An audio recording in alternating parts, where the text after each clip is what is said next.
Quando nós realizamos os batismos na igreja, no momento em que o padre derrama água na cabeça da criança, ele pergunta para os pais e para os padrinhos: qual é o nome da criança?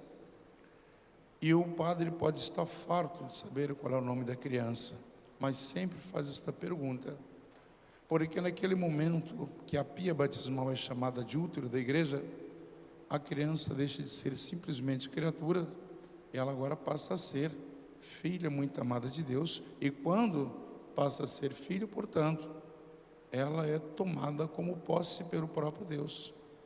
Por isso que se pergunta o nome, para dizer que, de fato, seja Maria, ou João, uma Teresa, que passa por esse luto da igreja, deixou de ser pagã, deixou de ser simplesmente uma criatura, e agora é filha ou é filho muito amado de Deus, porque renasceu destas águas, renasceu do Espírito Santo. Portanto, nós tornamos posse divina, posse de Deus. O Salmo 99 nos convergiu a esta meditação quando dizia: o Senhor mesmo nos fez e somos seus. Para dizer que, de fato, nós somos criaturas, todos somos criaturas, mas aquilo que diferencia justamente da criação em geral, de uma galinha, de um porco, de uma formiga, de uma borboleta, justamente a questão do batismo. Portanto, o Senhor mesmo nos fez e nós pertencemos a Ele. E é justamente nesta posse, nessa pertença, que nós temos por obrigação de aumentar na nossa consciência a nossa vocação de sermos santos. E esta é a intenção do salmista, de que nós fiquemos cada vez mais conscientes de que nós não somos pagãos, de que nós não somos simplesmente criaturas, nós somos posse de Deus e temos por obrigação desta mesma posse corresponder que aquilo que Deus também se disponibiliza ou pré-disponibiliza para que, de fato, Deus seja também a posse da nossa alma, do nosso coração. Portanto, que sejamos a pertença de Deus, como Deus também pertence ao seu povo, pertence a cada um de nós. São Paulo, escrevendo aos Efésios, vai dizer: irmãos, vós estáveis mortos por causa da vossa faltas e pelos pecados, nos quais vivíeis outrora, mas agora, depois do batismo, deixaram de ser mortos, homens que vivem simplesmente pela carne, mas que vivem agora segundo o Espírito, e o Espírito ele é dinâmico, o Espírito é santificador, o Espírito é vivificador, o Espírito então ele impulsiona, justamente para que nós, nesse impulso desse mesmo Espírito, saibamos viver coerentemente com a vontade de Deus e corresponder com esta mesma vontade com aqueles que convivem conosco no dia a dia. Por isso é um alerta também que São Paulo faz, fazendo este link com o Salmo 99, como nós meditávamos. Através do Evangelho, alguém do meio da multidão que disse a Jesus: mestre, dize ao meu irmão que reparta a herança comigo. Com certeza Jesus ficou chocado neste momento, porque Jesus veio trazer um reino diferenciado, totalmente diferente do reino da terra. Quando se disputa-se as heranças, quando se disputa então o poder, não é, carnal, ou senão a posse das coisas materiais. E quando alguém do meio da multidão, que com certeza é um discípulo, estava na multidão, era seguidor de Jesus, tinha ouvido muitas pregações, muitos milagres, a intenção de Deus se fazendo no Messias, o próprio Cristo, e depois que sai com um disparate desta forma: mestre, diz ao meu irmão que reparta a herança comigo. E Jesus então respondeu: homem, quem me encarregou de julgar ou de dividir os vossos bens? Por acaso não foi desta forma que eu manifestei a vontade de Deus, ou quis fazer com que vocês compreendessem a revelação de Deus, ou trazer aos vossos corações aquilo que de fato é a revelação de Deus, que é um Deus de amor, para que vocês pudessem ser nutridos através da vossa fé. E depois ele vai dizer: atenção, tomai cuidado contra todo tipo de ganância.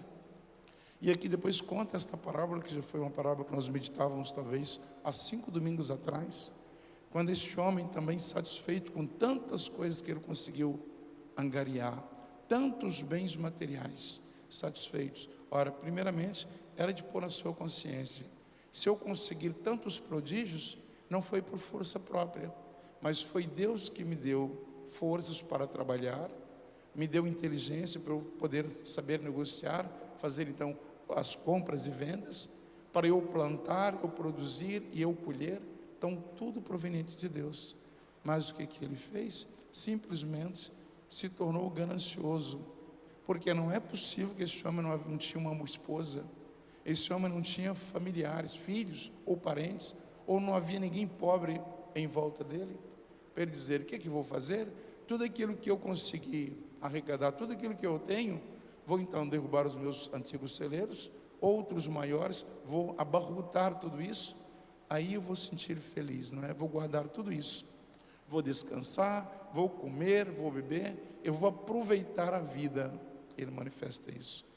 E o Senhor então vai dizer: louco, insensato, tu então, ao invés de agradecer a Deus pelos bens que não te pertencem, mas pertence a Deus, porque Deus te concedeu isso para tu poderes ajudar os mais necessitados, então tu pensas desta forma,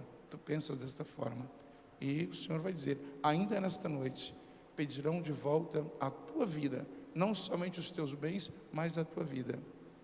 E para quem ficará o que tu acumulaste? Assim acontece com quem ajunta tesouros para si mesmo, mas não é rico diante de Deus. Quer dizer que quando se junta esses tesouros, por inteligência, se consegue canalizar esta inteligência, essa sabedoria, a capacidade de produzir como dom de Deus, é fácil de fazer a partilha. E com certeza não será ganancioso. Mas quando se atém, é aquilo que a gente sabe, os poderosos ricos, quanto mais tem, mais quer. Quanto mais ajunta, mais quer ajuntar, não é? E às vezes também eu canalizo isso um bocadinho para a questão espiritual, que infelizmente nós também temos a tendência. Nós vamos à missa, confessamos regularmente, nós rezamos o nosso terço, mas por quê? Nós queremos ir para os céus. E nós não importamos com aqueles que não têm nada a ver. Não importamos com aqueles que têm a ver, mas que não pedem a minha ajuda, ou senão eu não disponibilizo ajuda para eles. Então também é uma certa de ganância, não é? Espiritual.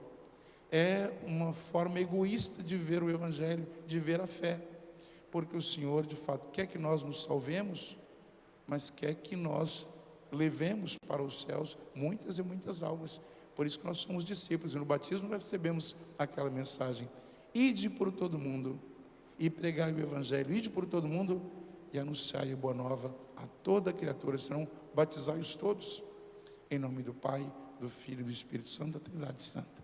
Portanto, esta é a nossa missão. E hoje, celebrando a memória deste santo, que é tão conhecido, então foi sucessor de Pedro, não é? Então lá nos primeiros séculos, primeiro século I, século II, então ele com o bispo de Antioquia. E o interessante é que, sendo justamente, não é, podemos dizer assim, então levado para sofrer o martírio de Antioquia para Roma, então das expressões mais célebres, mais nobres de Santo Inácio, que ele dizia: enquanto ia em direção ao martírio, ia ser lançado às feras para ser triturado, e quando alguém queria, ou que estava para tirá-lo desse suplício, ou desse martírio, ele diz: não, eu quero ser triturado sim, se acham que deve ser, devo ser triturado, justamente para que o meu sangue possa regar a igreja, possa então com o meu sangue, então fazer este mesmo link com o sangue de Cristo na cruz, para que muitos possam, então como sementes, então germinar, crescer e produzir os frutos.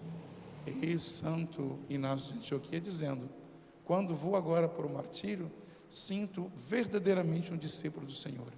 Quer dizer que naquele momento de sofrimento, naquele momento que ele padecia por ser escarnecido também, e ser praticamente puxado para sofrer o martírio, ele dizia: agora eu sou um autêntico discípulo do Senhor, nem como bispo, nem como padre, não, mas naquele momento, porque ninguém o aplaudia, porque ninguém sorria, ninguém estendia a mão para ele.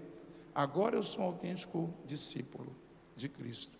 E é isso também que faz, como esta meditação, nesse dia em que celebramos a sua memória, de que muitas vezes os nossos sofrimentos, os nossos suplícios da vida, nós achamos que Deus nos tirou o tapete, que Deus então virou as costas para nós, que Deus não está vendo, mas pelo contrário, agora que de fato é necessário nós vivermos esse discipulado, autênticos cristãos, nos momentos cruciais da nossa vida, para que nesse momento, de fato, nós possamos juntar a nossa alma, ou se não atrelar os nossos sofrimentos, os nossos suplícios, a alegria de podermos fazer isso por conta do amor que nós trazemos, correspondendo com aquele primeiro amor que Deus teve para conosco, e nós então correspondemos através do sacrifício de Cristo na cruz, para culminar na ressurreição, ou seja, na vida eterna.